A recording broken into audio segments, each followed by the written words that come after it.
ठीक है। जैसा कि हम पिछली बार पढ़ रहे थे चैप्टर दादी माँ क्लास 7th की बुक से, तो आज हम ये जानने की कोशिश करेंगे कि दादी माँ के चैप्टर में आगे क्या हुआ। हमने कुछ पीछे पढ़ा था कि दादी माँ के व्यक्तित्व के बारे में, कि दादी माँ कैसी थीं। दादी माँ जो थीं एक ऐसी महिला थीं जिनको घरेलू नुस्खों के बारे में काफ़ी कुछ पता था और बहुत सारे जो उनके उपाय अपने थे, वो काफ़ी कारगर होते थे। इवन गाँव में भी कोई व्यक्ति जब बीमार पड़ता था, तो दादी माँ वहाँ पहुँचकर जो है, अपना जो घरेलू नुस्खे थे, उन पर आज़माती थीं और इसी के साथ-साथ जो है हम ये जानने की कोशिश करेंगे कि आगे इस चैप्टर में क्या हुआ। अब जो है, मैं जो स्क्रीन को शेयर करने जा रहा हूँ, आप सभी अपने मोबाइल ऑटो रेट मोड में रखें, आगे बढ़ रहे हैं हम।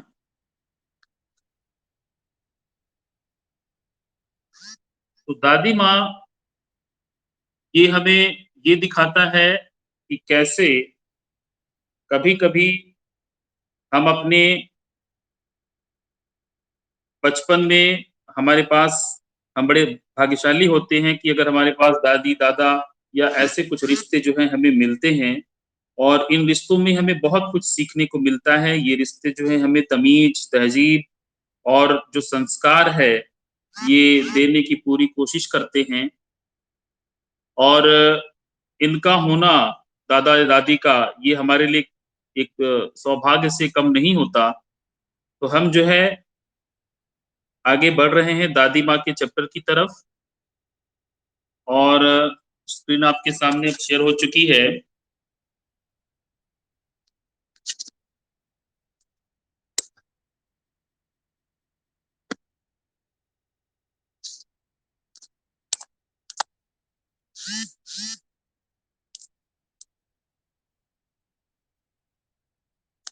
तो हम अब अंतिम पैरा पर आए थे कि मुझे बुखार हुआ था और दादी जो है आई थी और दादी जो है मेरे सर और पेट छू रही थी। आंचल की गांठ को खोलकर किसी अदृश्य शक्ति के चबूतरे की मिट्टी मुंह में डाली, माथे पर लगाई, दिन रात चारपाई के पास बैठी रहती, कभी पंखा जलती, कभी जलते हुए हाथ पैर कपड़े से सहलाती, सर पर दालचीनी का लेप करती और बीसों बार छू छू कर ज्वर का अनुमान करती। अभी भी ज्वर को नापने का बहुत ही अच्छा जो पैमाना है, जो तरीका है, हम जो है किसी के शरीर को छू करके पता कर सकते हैं कि उसे बुखार है या नहीं। हालाँकि हमें इस बात का पता नहीं चल पाता कि बुखार का जो है वो कितने डिग्री या कितने सेल्सियस पर हमें जो है इस समय चल रहा है, कितने फ़ारेनहाइट पे। लेकिन छूकर अनुमान लगाना आज भी एक बुखार पता करने का बहुत ही साधारण सा तरीका है। इसके अलावा दादी क्या करती, दादी लोगों से पूछती घर के और परिवार के सदस्यों से कि हांडी में पानी आया कि नहीं, उसे पीपल की छाल से छौंका कि नहीं, खिचड़ी में मूँग की दाल एकदम मिल तो नहीं गई है, कोई बीमार घर में सीधे बाहर से तो आकर नहीं चला गया, आदि लाखों प्रश्न पूछ-पूछ कर घर वालों को परेशान कर देती थी। फिर हमने ये भी देखा था कि दादी माँ को गंवई गाँव की पचासों किस्म की दवाओं के नाम याद थे। गाँव में कोई बीमार होता तो उसके पास पहुँचती और वहाँ भी वही काम करती। हाथ छूना, माथा छूना, पेट छूना, फिर भूत से लेकर मलेरिया, सरसाम, निमोनिया तक का अनुमान विश्वास के साथ सुनाती। महामारी और विसूचिका के दिनों में रोज सवेरे उठकर स्नान के बाद लवंग और गुड़ मिश्रित जलधार, गुग्गुल और धूप सफाई कोई उनसे सीख ले। दवा में देर होती, मिश्री या शहद खत्म हो जाता, चादर या गिलाफ नहीं बदले जाते, तो जैसे वो पागल हो जाती। बुखार तो अब भी आता है, नौकर पानी दे जाता है, मेष महाराज अपने मन से पकाकर खिचड़ी या साबू, डॉक्टर साहब आकर नाड़ी देख जाते हैं और कुनैन मिक्सचर की सीसी की तिताई के डर से बुखार भाग भी जाता है, पर न जाने क्यों ऐसे बुखार को बुलाने का जी नहीं होता। यानी यहाँ की हम लाइनों में क्या देख रहे हैं कि जो दादी थी वो बहुत साफ-सफाई पसंद महिला थी। उसे क्योंकि आपको भी पता है कि जहाँ स्वच्छता वास करती है, वहाँ हम बहुत सी बीमारियों से बच सकते हैं। तो कहीं न कहीं हमारे जो ये बड़े-बुजुर्ग लोग हैं, इनके बताए मार्ग, इनके बताए तरीके बहुत ही कारगर हैं और कभी-कभी कहा भी जाता है भई कि दवा से बेहतर परहेज होता है। परहेज का मतलब कि वो चीज़ें ना करना जो आपके स्वास्थ्य के लिए प्रतिकूल असर डालती हैं, उसे जो है हम परहेज करना करते हैं। जैसे अभी सर्दी के मौसम में कोई आइसक्रीम खाए तो इसका मतलब है कि वो सर्दी-जुकाम को बुलावा दे रहा है। आप बाहर धूप से बहुत गर्मी चिलचिलाती धूप से आए हो और तुरंत पानी पीने लग रहे हो, ये भी बुखार को बुलावा देता है। यदि आप ज़्यादा तेल मसाले वाली चीज़ें खा रहे हो, बार-बार खा रहे हो, तो इस तरह से अगर देखा जाए तो हमें बीमार करने के लिए हम खुद ही उसके लिए ज़िम्मेदार होते हैं। हमारा गलत रहन-सहन, हमारा गलत आचरण, हमारी गलत जीवन शैली इसके लिए बहुत हद तक ज़िम्मेदार होती है। आगे यहाँ फिगर में आप देख सकते हो कि दादी जो बिल्कुल एकदम बहुत ही कड़क स्वभाव की और सबको जो है आदेशात्मक जो स्थिति में रहने वाली थी। आगे की पंक्तियाँ कहती हैं कि किशन भैया की शादी ठीक हुई। शादी मतलब ठीक हुई का मतलब शादी सेट हुई, शादी उनकी तय हो गई और दादी माँ के उत्साह और आनंद का क्या कहना। दिन भर गायब रहती, सारा घर जैसे उन्होंने सर पर उठा लिया हो।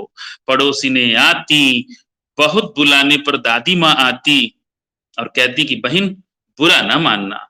कार परोजन का घर ठहरा। कार परोजन का मतलब ऐसा जगह जहाँ पर कोई मांगलिक काम हो रहा हो, शादी-विवाह हो रहे हों और शादी-विवाह जब होता है किसी के घर में तो आपको जो है आपकी सुविधाओं में थोड़ी-सी कमी आ सकती है। तो इसलिए दादी माँ औरों से रिक्वेस्ट करती कि बहन बुरा ना मानना। एक काम अपने हाथ से न करूँ तो होने वाला नहीं। ये अक्सर ये लाइनें, ये पंक्तियाँ वो यूज़ करती कि मैं ना करूँ तो कोई करने वाला नहीं। जानने को यूँ सभी जानते थे कि दादी माँ कुछ करती नहीं, पर किसी काम में उनकी अनुपस्थिति वस्तुतः विलंब का कारण बन जाती। अब ये लाइनें क्या कहती हैं कि घर के जो बड़े-बुजुर्ग होते हैं, भले वो अपनी ओर से कुछ करें न करें, लेकिन वो लोगों को जो है प्रेरित करते हैं कि अरे भाई ये काम अभी नहीं हुआ, कब होगा, कैसे होगा, लेट हो रहा है। तो यानी उनका मौजूद रहना ही इस बात का जो है प्रमाण है कि वो काम अब अपने समय से शुरू होगा। उन्हीं दिनों की बात है, एक दिन दोपहर को मैं घर लौटा। बाहरी निकसार में दादी माँ किसी पर बिगड़ रही थी। निकसार का मतलब होता है बरामदा, यानी कि आपका हॉल। तो दादी माँ उस पे बिगड़ रही थी। देखा पास के कोने में दुबकी रामी की चाची खड़ी है। अब आपस में उनमें बात हो रही है और कह रही हैं, "सो ना होगा धन्नो, रुपए मैं सूद के आज दे दे। तेरी आंख में तो शर्म है ही नहीं। मांगने के समय कैसी आई थी, पैर पर नाक रगड़ती फिरी और किसी ने एक पाई भी न दी। अब लगी है आजकल करने फसल में दूंगी। अब क्या तेरी खातिर दूसरी फसल कटेगी।" यानी ये पंक्तियां हमें ये बता रही हैं कि दादी ने लगता है कि कुछ पैसे किसी को ब्याज पे दिए थे और आप सभी को पता है कि चाहे वो साहूकार हो, खासकर विशेषकर साहूकार लोगों को अपने मूलधन से ज्यादा अपने ब्याज का बहुत ज्यादा उनको जो उसकी फिक्र होती है। तो यहाँ पर वो जो है उस दुबकी रामी की चाची को जो है डांट रही हैं कि तुम जो है ब्याज क्यों नहीं भर रही हो। और यहाँ पर जो महिला खड़ी है वो कह रही है कि दादी इस बार नहीं हो पाया, अगली बार दूंगी और इसके लिए दोनों में तीखी नोक-झोंक हो रही है। और वो कह रही है, दूंगी मालकिन।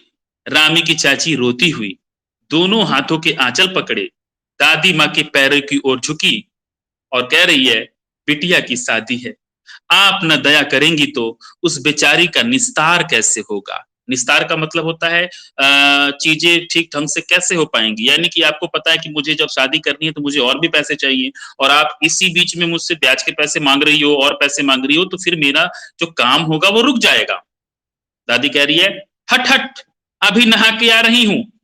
दादी माँ पीछे हट गई। जाने दो दादी, मैंने इस अप्रिय प्रसंग को हटाने की गरज से कहा। बेचारी गरीब है, दे देगी कभी। इस पर दादी फिर भड़की और बोलती हैं, चल चल, चला है समझाने, बहुत आया। और मैं चुपके से आंगन की ओर चला गया। कई दिन बीत गए, मैं इस प्रसंग को एकदम भूल सा गया। एक दिन रास्ते में रामी की चाची मिली।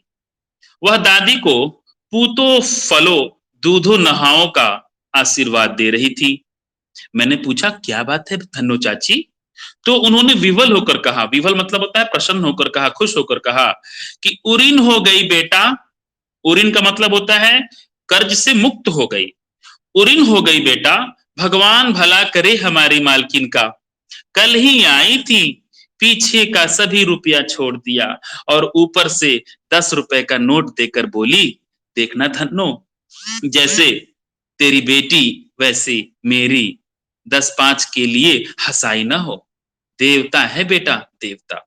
यानी हमने शुरू की पैरा में ये जाना कि दादी अपनी ब्याज लेने के लिए बहुत जबरदस्ती कर रही है, लेकिन अभी ये अगली पंक्ति ये बता रही है कि दादी भले दिखती बाहर से बहुत कठोर थी, लेकिन वो अंदर से उसका दिल मोम जैसा नर्म था, वो बहुत ही दयालु थी।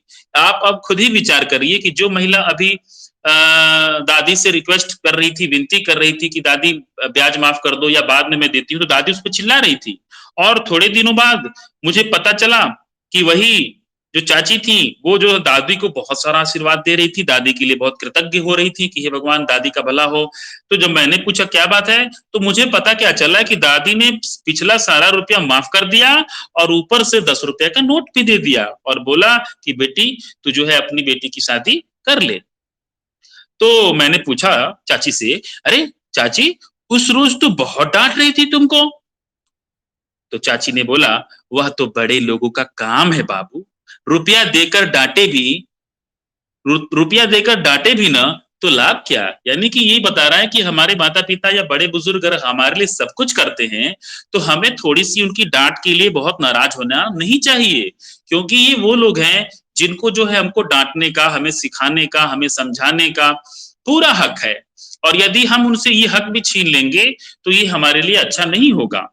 और यही बात जो है चाची ने भी हमसे कही और मैं मन ही मन इस तर्क पर हंसता हुआ आगे बढ़ गया। अब बात आगे अगले पैरे से शुरुआत हो रही है कि किशन के विवाह के दिनों की बात है। विवाह के 4-5 रोज पहले से ही औरतें क्या कर रही थी, रात रात भर गीत गाती हैं। ठीक है, क्योंकि जब किसी घर में मंगल काम होता है, आप अपने प्रश्न जो है थोड़ा सा रुक कर पूछिएगा, अंत में पूछिएगा कि विवाह की रात को अभिनय भी होता है। औरतें जो होती हैं रात में जो है अलग अलग तरीके का नाटक करती हैं, अलग अलग तरीके से जो है हंसी ठिठोली करती हैं। यह प्राय एक ही कथा हुआ करता है, उसमें विवाह से लेकर पुत्रोत्पत्ति तक यानी बेटे के जन्म होने तक सभी दृश्य दिखाए जाते हैं और सारे पार्ट कौन करती हैं, औरतें ही करती हैं। जैसा हमने बहुत सी फिल्मों में भी देखा होगा कि शादी की रस्म से पहले डिफरेंट डिफरेंट अलग अलग तरीके के कार्यक्रम होते हैं। उसमें जो है हम साथ साथ हैं पिक्चर में भी आपने देखा होगा और हम आपके हैं कौन पिक्चर में भी देखा होगा। तो इसमें जो महिलाएं होती हैं आपस में बहुत सारा हंसी ठिठोली करती हैं, मजाक करती हैं और सुंदर सुंदर मंगल गीत भी गाती हैं। मैं बीमार होने के कारण बारात में न जा सका। मेरा भाई राघव दालान में सो रहा था। दालान का मतलब होता है ऐसा हाल जो बाहर की तरफ होता है, बिल्कुल बाहर, घर से अलग। वह भी बारात जाने के बाद पहुंचा था। औरतों ने उस पर आपत्ति की कि भाई तुम जो है क्यों नहीं गए। ठीक है, तो दादी माँ बिगड़ी और दादी माँ क्या बोली कि लड़के से क्या पर्दा, लड़के और बरहा का मन एक सा होता है। बरहा का मतलब होता है कि जो दूल्हा होता है। ठीक है, आगे कह रहा है कि मुझे भी पास ही एक चारपाई पर चादर उड़ाकर दादी माँ ने चुपके से सुला दिया था। बड़ी हंसी आ रही थी, सोचा कहीं जोर से हंस दूं तो भेद खुल जाएगा तो बाहर निकाल दिया जाऊंगा। पर भाभी भी की बात पर हंसी न रुकी और भांडाफोड़ हो गया और देबू की माँ ने चादर खींच ली। कहो दादी, यह कौन बच्चा सोया है, बेचारा रोता है, शायद दूध तो पिला दूं। हाथापाई शुरू हुई। दादी माँ बिगड़ी, लड़के से क्यों लगती है। वह रास्ते में देबू की माँ मिली। कल वाला बच्चा भाभी। मैं वहां से जोर से भागा और दादी माँ के पास जा खड़ा हुआ। वस्तुतः किसी भी प्रकार का अपराध हो जाने पर हम सब दादी माँ की छाया में खड़े हो जाते, अभय दान मिल जाता था। यानी दादी वाकई में दयालु भी होती हैं। अगर आप नोटिस भी किया होगा, गौर किया होगा कि अगर आपके माता पिता पर गुस्साएं तो पूरे घर में दादा और दादी यही दो लोग होते हैं जो आपको बचाते हैं, जो आपको आपके माता पिता को डांटते हैं कि अरे भाई ठीक है, बच्चा है, गलती हो गई, उसे जो है आप लोग इस तरह मत डांटो। स्नेह और ममता की मूर्ति दादी माँ एक एक बात आज कैसी कैसी मालूम होती है। परिस्थितियों का जो वात्या चक्र है जीवन को सूखे पत्ते सा कैसा नचाता है, इसे दादी माँ खूब जानती थी। वात्या चक्र का मतलब होता है एक ऐसा चक्र जिसमें जहां से हम शुरुआत करते हैं चीजें फिर से वहीं पर आ जाती हैं। दादा की मृत्यु के बाद से ही वे बहुत उदास रहती। संसार उन्हें धोखे की टट्टी मालूम होता। धोखे की टट्टी का मतलब होता है कि एक ऐसी चीज जिसमें सब कुछ छलावा है, कुछ भी वास्तविक नहीं प्रतीत होना। तो दादा ने उन्हें स्वयं जो धोखा दिया था, वे सदा उन्हें आगे भेजकर अपने पीछे जाने की झूठी बात कहा करते थे। ठीक है। और दादा की मृत्यु के बाद कुकुरमुत्ते की तरह बढ़ने वाले, मुंह में राम बगल में छुरी वाले दोस्तों की शुभचिंता ने स्थिति और भी डावाडोल कर दी। स्थिति और डावाडोल कर दी। और दादा के श्राद्ध में दादी माँ के मना करने पर भी पिताजी ने जो अतुल्य संपत्ति व्यय की, वह घर की तो थी नहीं। दादी माँ अक्सर उदास रहा करती। माघ के दिन थे, कड़ाके का जाड़ा पड़ रहा था, पछुआ का सन्नाटा और पाले की शीत हड्डियों में घुस पड़ती, यानी ठंडक बहुत ज्यादा थी। शाम को मैंने देखा कि दादी माँ गीली धोती पहने कोने वाले घर में एक संदूक पर दिया जलाए हाथ जोड़कर बैठी है।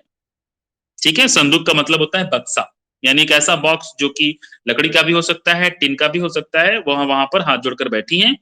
उनकी स्नेह कातर आंखों में मैंने आंसू कभी नहीं देखे थे, यानी उनकी जो ममतामयी आंखें थी, मैंने उनमें आंसू नहीं देखे थे।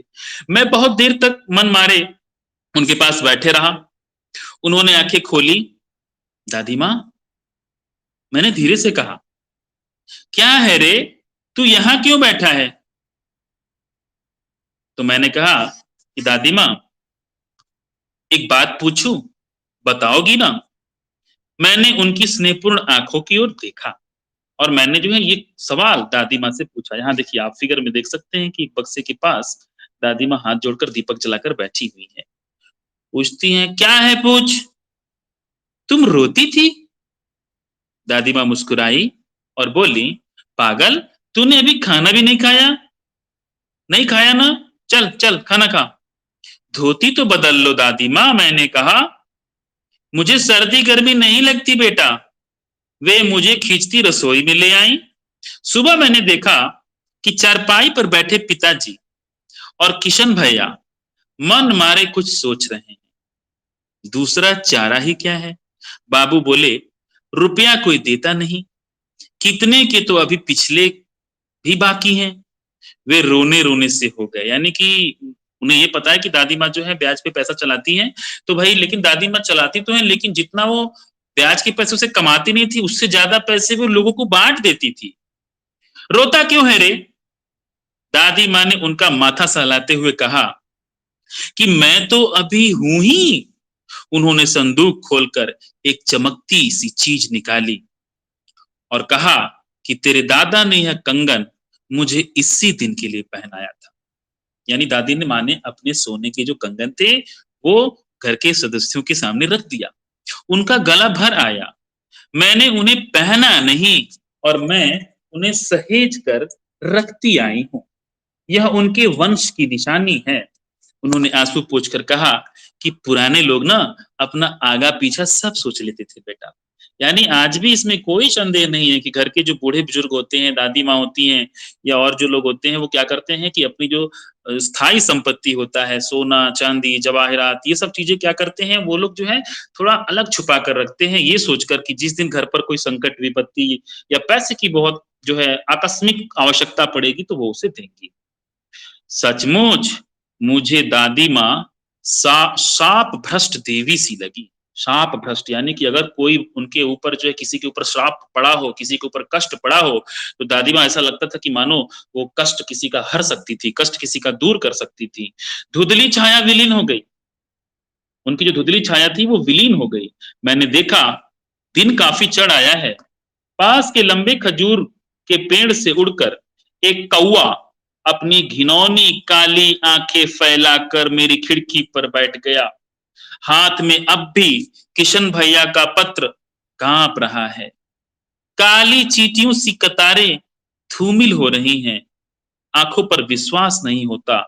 मन बार-बार अपने से ही पूछ बैठता है, क्या सचमुच दादी माँ नहीं रहीं? यानी कि यहाँ आप देख सकते हैं कि अब जो है जब तक दादी ज़िंदा थी, दादी ने सबकी सहायता की, दादी सबके लिए एक प्रेरणा स्रोत थी और दादी ने जो है कि अगर उनके हम व्यवहार के बारे में बात करें, उनके जो है कि अगर चरित्र के बारे में बात करें, तो हम पाते हैं कि दादी माँ के ऊपर से एक बहुत ही कड़क, लेकिन अंदर से एक बहुत ही कोमल हृदय वाली महिला थी, जिसमें कि जो है वो सबकी मदद, सबकी सहायता करने के लिए सदा तत्पर रहती थी। अब यहाँ पर कुछ प्रश्न दिए हुए हैं प्रश्न अभ्यास में, यदि आप इस पाठ की पीडीएफ फाइल को स्वयं भी अगर पढ़ करके इन प्रश्नों को ढूँढने की कोशिश करेंगे, तो आपको जो है काफ़ी अच्छा लगेगा और हो सकता है कि आप अपने प्रश्नों को खुद से आगे जो है बढ़ा सको। तो कहानी से में यहाँ पर 3 प्रश्न दिए गए हैं, जिन्हें आप अपने डिस्प्ले पर देख सकते हैं और इनको आप जो है इस पाठ के आधार पर ढूँढने की कोशिश करिए। यहाँ कहानी से आगे भी जो है एक एक प्रश्न पूछा गया है कि आपने इस कहानी में महीनों के नाम पढ़े जैसे कुवार, आषाढ़, माघ, फाल्गुन, चैत, वैशाख यानी कि ये जैसे आप तो जनवरी, फ़रवरी, मार्च, अप्रैल ये सब महीने आप जानते होंगे, लेकिन ये जो है ये देशी महीनों के नाम हैं, हिंदी में इन महीनों को जो है इन-इन नामों से पुकारा जाता है। तो इसमें जो है कहानी से आगे मैं आपको करने के लिए ये कह रहा है कि आप ये बताइए कि कुवार, आषाढ़ और माघ इन तीनों महीनों का मौसम कैसा होता है? आप अपने घर के बड़े बुजुर्गों से, लोगों से पूछ करके इसको आगे आप बढ़ा सकते हैं। इसके बाद प्रश्न 2 इसमें पूछ रहा है कि अपने-अपने मौसम की अपने-अपने बातें होती हैं। देखिए कितनी अच्छी बात लिखी है कि हर मौसम अपने में स्पेशल होता है, अपने में खास होता है।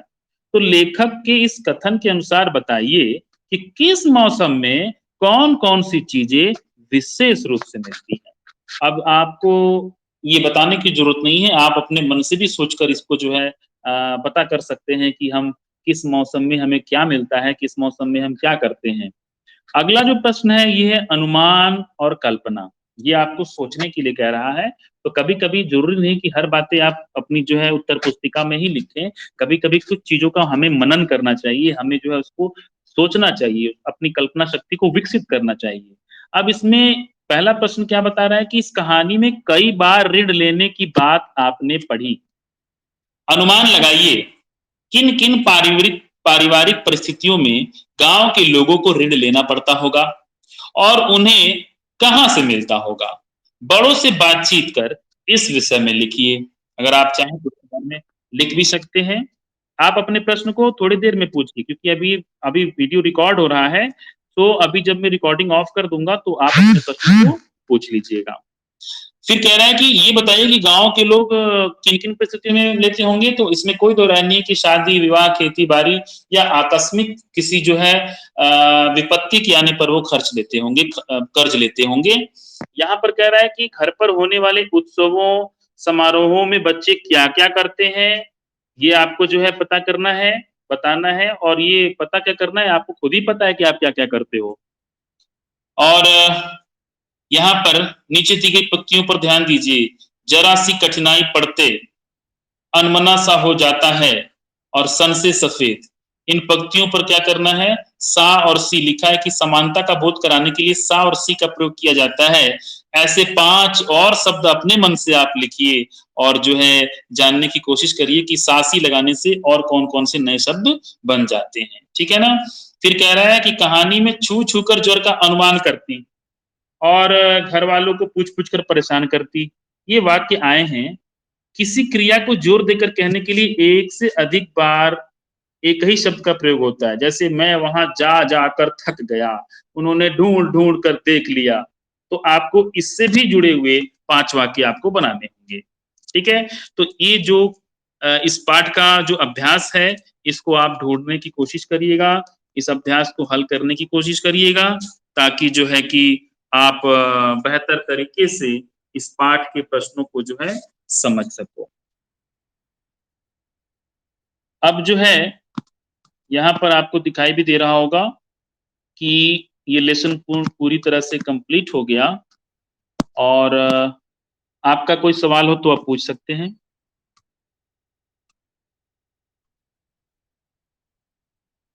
रोज़ का मतलब होता है प्रतिदिन। ठीक है, हिंदी में रोज का मतलब होता है प्रतिदिन।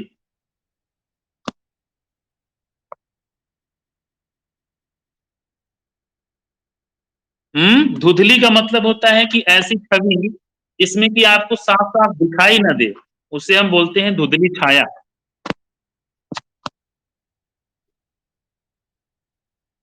क्या चीज? हाँ, अनुमान और कल्पना वाले प्रश्न भी आपको अपनी जो है उत्तर पुस्तिका में लिख लेंगे। ठीक है, साथी वाले शब्द जैसे कि आ, उसके बाल आबनूस की लकड़ी से काले हैं, यानी कि ये क्या कर रहा है, यहाँ पर तुलना हो रही है। ठीक है, तो आप अपने ओर से भी ऐसे शब्दों को जोड़िए जिसमें साथी लगाने से उसकी जो है उसका महत्व बढ़ जाए। हाँ बिल्कुल, इसे भी आप कर लीजिएगा।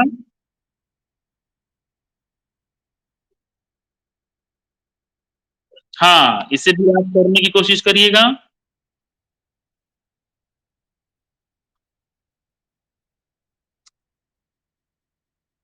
ठीक है, तो इसके जो है आप प्रश्नोत्तर आज ढूंढने की कोशिश कीजिएगा। दिन भर आप खाली ही हैं, क्लासेस आपकी जो है 12 बजे के बाद खत्म हो जाएंगी, तो आप जो भी पाठ जिस दिन खत्म करो, उस प्रश्न के उस पाठ के सारे प्रश्नों का उत्तर अपनी उत्तर पुस्तिका में लिख दो, ताकि विद्यालय जब भी खुलेंगे आप जो है उन नोटबुक को अपने जो है विषय के विशेषज्ञों को, अपने शिक्षकों को दिखा करके चेक करा लीजिए।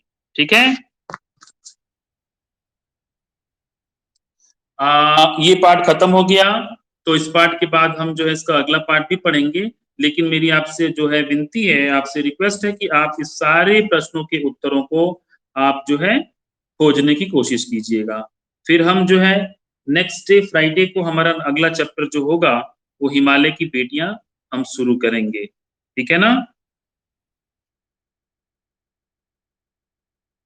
ठीक है, तो अब आप जो है इन प्रश्नों को अपने जो है पीडीएफ फाइल से जोड़ने की कोशिश करिए, ताकि जो है आपकी नोट्स भी समय के साथ साथ बनती रहे। ठीक है ना?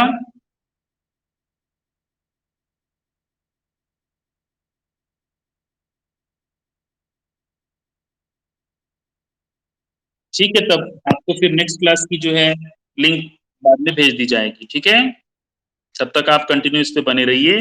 और कौन कौन ज्वाइन नहीं कर रहा, जरा उनको आप पर्सनली कॉल कीजिए कि भाई तुम ज्वाइन क्यों नहीं हो रहे हो। अभी इसमें 10 बच्चों ने ज्वाइन किया है, 3 कौन ऐसे बच्चे हैं जिन्होंने ज्वाइन नहीं किया है? तो आपके पास उसका नंबर नहीं है क्या?